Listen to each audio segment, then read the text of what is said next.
Salam sejahtera untuk kita semua. Kita percaya dalam kehidupan ini memang tidak ada yang mustahil.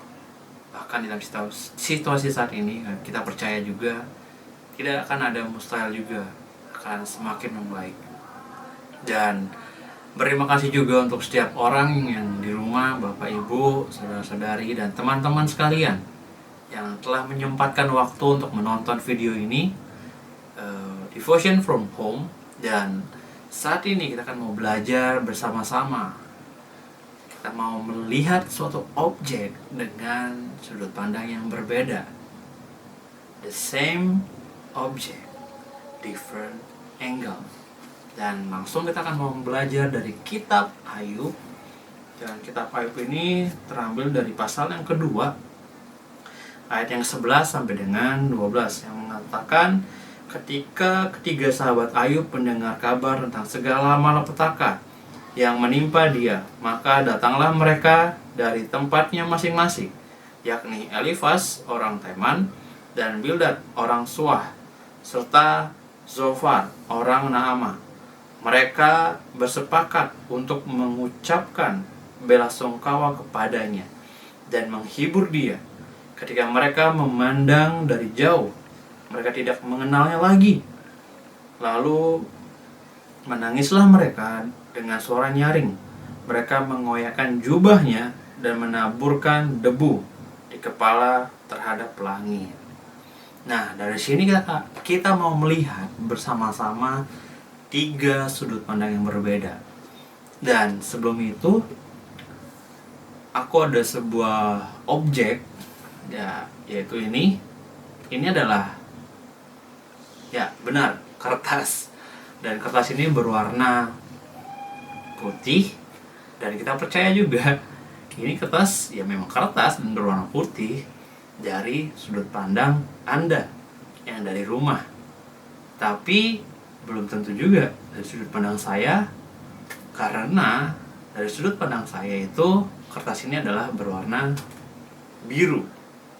Nah, kenapa aku memakai objek ini? Karena belum tentu juga pemirsa yang ada di rumah itu melihat dari sudut pandang saya, tidak memiliki suatu kemampuan, benar bukan? Tapi kadang-kadang kita bisa bernaluri atau ini pasti di belakang warna putih juga.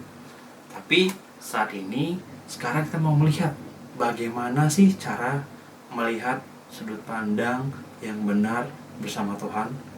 Dan langsung saja dari kisah Ayub yang pertama, kita mau melihat dari sudut pandang sahabat-sahabatnya. Kita bisa buka juga kitab kita. Dan di sini di pasal yang keempat sampai dengan 31 mengatakan ini percakapan Ayub dengan sahabat-sahabatnya. Bayangkan, sepanjang itu mereka memiliki suatu percakapan. Tetapi dari hal ini aku mau mengambil dua ayat, yaitu dari pasal yang keempat ayat yang ke-8 mengatakan, yang telah kulihat ialah bahwa orang yang membajak kejahatan dan menabur kesusahan, ia menuainya juga. Pasal yang kelima ayat yang kedua yang menegaskan lagi, sesungguhnya orang bodoh dibunuh oleh sakit hati dan orang bebal dimatikan oleh iri hati. Ini sahabat Ayub yang mengatakan, yaitu Elifas. Dan bisa kita melihat bagaimana Ayub itu di pasal yang pertama, dia itu adalah orang yang saleh, taat beribadah. Tetapi ada pencobaan. Dan inilah Allah mengizinkan iblis untuk mencobai Ayub. Dari apa yang dia punya sampai saat ini, dia tidak punya apapun itu. Makanya teman-temannya pun datang, tetapi teman-temannya memiliki respon yang berbeda. Ya, ada benarnya, tetapi kurang pas momennya. Kenapa? Bisa dibayangin kalau seumpama kita memiliki keluarga. Kita memiliki keluarga, terus keluarga kita ada yang kena musibah, melakukan yang tidak dia lakukan, tetapi dia difitnah. Dan itu keluarga kita. Kita sebagai keluarga pasti paham, karena sudut pandang kita dengan saudara kita kemungkinan sama pasti. Tapi belum tentu orang-orang di luar sana, bukan? Dan di sini pun contohnya real banget. Sahabatnya Ayub pun langsung memberikan suatu solusi, tapi kurang tepat. Dan aku juga sempat bertemu dengan teman dari Universitas Bakri, dan dia sempat curhat juga, yang mengatakan, kenapa sih kalau orang-orang gereja, bahkan orang-orang yang ikut di organisasi Kristen pun gampang memberi suatu penghakiman. Contohnya ketika aku juga bermasalah di dalam keluarga aku, mereka kan melihat yang salah itu pasti keluarga, pasti di dalam keluargamu itu juga ada something yang bikin itu akan terjadi dan terjadi. Tapi bagaimana mereka bukan mau untuk mendengar, mengayomi, mendukung, tapi dengan gampangnya akan memberikan suatu penghakiman.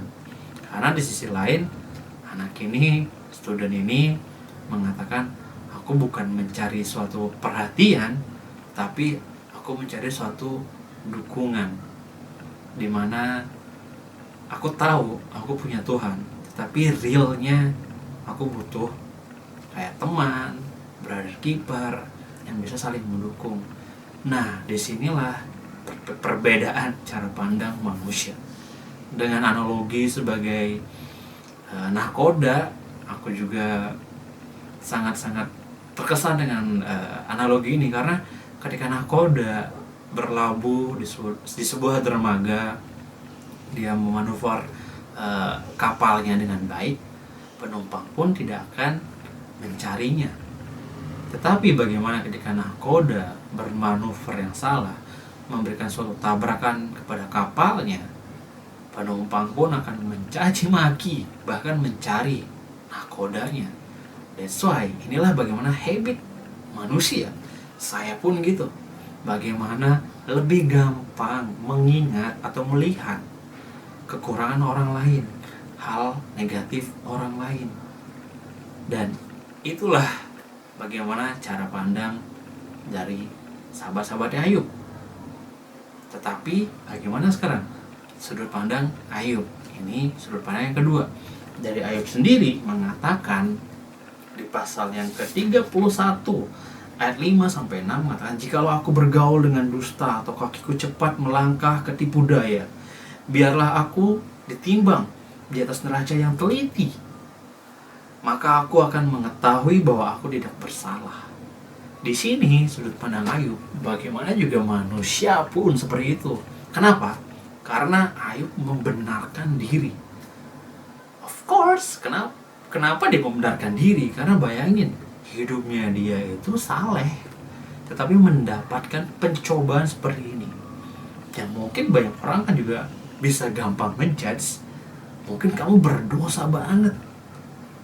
Dan aku pernah juga mendengar suatu joke, tapi menurut aku prihatin juga di kalau nggak salah di Guntar deh. Jadi ada student yang berpuasa, bahkan sering berpuasa, malah joke-nya dibilang kayak, wah kamu emangnya banyak dosa ya puasa mulu gitu. Tapi poinnya itulah bagaimana orang itu ingin untuk membenarkan. Tapi di satu sisi ketika orang ini juga melakukan hal itu, terkadang puasanya nggak bermasalah ya. Singkat cerita, dari sisi Ayub ini juga, dia pun bersedih, dia pun berdoa, bukan caranya dia untuk membenarkan diri, tapi satu sisi pun dia memiliki pengalaman-pengalaman yang lain. Dan dia attitude kita ya, aku pun ketika aku salah memutuskan hal dan orang lain memberikan input, gak akan nyaman untuk menerima hal itu, tapi akan gampang untuk membenarkan diri kalau aku itu yang benar. Dan Ayub pun seperti itu. Tapi terkadang juga orang bisa akan melihat hal-hal yang berbeda dengan negative thinking. Tapi inilah ya, poin yang kedua itu bagaimana manusia akan gampang membenarkan dirinya dia masing-masing. Dan menurut aku pun poin yang pertama dan kedua itu hal yang kurang tepat, karena bukan itu yang mau kita pelajari. Dan itulah saat ini poin yang ketiga, mari kita juga melihat bagaimana merespon dari sudut pandang perspektif dari Allah. Karena dari Allah sendiri dia berbeda sudut pandangnya. Dan langsung saja di pasal ke-38 ayat 4 yang mengatakan, di manakah engkau ketika aku meletakkan dasar bumi. Ini Allah bertanya kepada Ayub, ceritakanlah kalau engkau mempunyai pengertian. Jadi hal yang sederhana dan menurut aku juga teladan yang sangat kita patut dicontoh, yaitu membangun suatu pembicaraan yang sehat. Allah bertanya dengan baik-baik, meyakinkan, mensupport. Bahkan kalau kita baca selanjutnya ini, pasal yang 38 sampai 42 itu adalah jawaban Tuhan kepada Ayub. Itu bagaimana Allah memberikan satu sudut pandang yang berbeda kepada Ayub. Bukan untuk dirinya sendiri, tapi dia melihat dari sudut pandang ataupun hal yang luar biasa yang Tuhan siapkan untuk Ayub. Karena pada akhirnya Ayub pun menyesal. Dan dia bilang di ayat 42, pasal 42 ayat 2 mengatakan, aku tahu bahwa engkau sanggup melakukan segala sesuatu dan tidak ada rencanamu yang gagal. Oleh sebab itu, kita sebagai anak Allah, kita harus bisa melihat dengan sudut pandang yang berbeda. Bukan untuk menghakimi, bukan untuk membenarkan diri kita masing-masing, tapi melihat bagaimana Allah Bapa mengasihi Ayub, memiliki rencana. Dan kita juga sebagai orang yang percaya, anak Allah, kita juga bisa mengasihi orang-orang yang menurut kita juga tidak layak ataupun kesalahannya besar. Tapi bagaimana kita juga mengasihi, membantu mereka, menopang mereka, mengayomi mereka. Dan pada akhirnya aku mau menutup dari kitab Yohanes ayat 9. Kitab Yohanes pasal 9 ayat 3 yang mengatakan di sini bagaimana respon Yesus Kristus kepada murid-muridnya ketika melihat orang buta dari lahir. Tapi jawaban Yesus itu sangat luar biasa, karena bukan dia dan bukan juga orang tuanya, tetapi karena pekerjaan Allah harus dinyatakan di dalam dia. Jadi mungkin ketika kita melihat ada orang-orang yang bertato, yang memiliki banyak kesalahan, yang jatuh dalam free sex, even LGBTQ, mereka itu bukan batu sandungan. Tapi dari sanalah, ingat, pekerjaan Allah akan dinyatakan, akan dimuliakan. Bagaimana kita sebagai brother keeper, sister keeper, kita merangkul mereka, bukan menjauhi, bukan menjudge mereka ataupun membenarkan diri kita yang paling benar, mereka salah. Tidak. Yesus pun mengayomi mereka. Amin. Dan inilah, mari kita melihat kehidupan kita ini, tindakan kita ini, apapun itu bernilai. Karena ingat, kita hidup bukan menjadi penghakim, melainkan untuk memimpin. Jadi selamat memimpin dimanapun kalian berada, dimanapun saudara, saudari, bapak, ibu berada, memimpin suatu pekerjaan, keluarga, even di studi kalian. Percaya, itulah amanat agungnya, untuk kita juga bisa memimpin, bahkan memuridkan. So, mari kita berdoa. Tuhan, kami berterima kasih untuk momen ini. Kami bisa belajar dengan perspektif yang baru ya Tuhan. Walaupun Yes, the same object about dosa ya Tuhan, tentang pencobaan ya Tuhan, tapi kami melihat ya Tuhan ada different angle itu Tuhan, dari sudut pandang yang berbeda itu, yaitu sudut pandang yang benar daripada Engkau yang mau mengasihi setiap orang yang berdosa seperti kami. Engkau mati, Yesus Kristus mati di kayu salib untuk kami. Itu cara pandang yang sangat luar biasa. Engkau mengasihi kami dengan total ya Tuhan. Dan di sini Tuhan ajari kami untuk bisa mengasihi juga, bisa mengayomi juga saudara-saudara kami yang ada di sekitar kami ya Tuhan. Karena kami bukan mau hidup untuk menghakimi, tapi kami mau hidup untuk memimpin orang-orang lain kepada Engkau ya Tuhan. Terima kasih Tuhan.